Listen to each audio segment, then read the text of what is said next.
Assalamu alaikum everyone, welcome to the psychology lectures. My name is Asha Siddiqa and we are doing terminologies of DSM-5.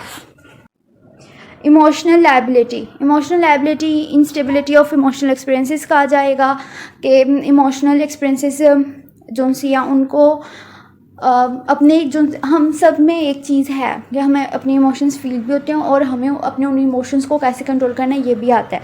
कुछ लोगों को ज़्यादा आता है, कुछ लोगों को कम आता है, ठीक है। और इफ़ेक्ट्स भी हम पढ़ चुके हैं।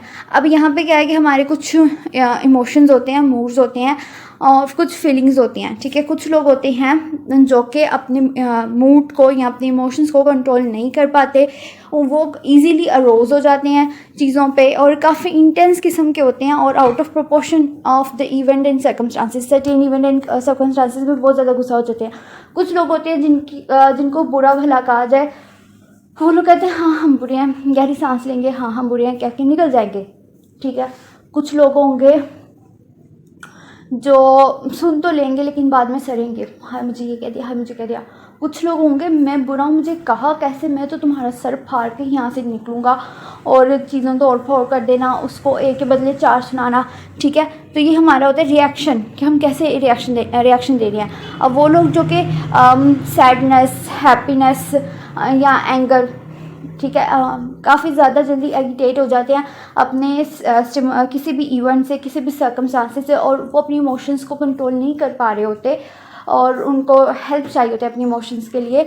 तो वहाँ पे हम इमोशनल लाइबिलिटी कहते हैं कि उसमें इतनी ताकत या इतनी क़ुव्वत नहीं रही कि वो अपनी इमोशंस को कंट्रोल कर सके और वो काफ़ी एक एक्सट्रीम किस्म में और इंटेंसली अपनी इमोशंस को एक्सप्रेस कर रहा है।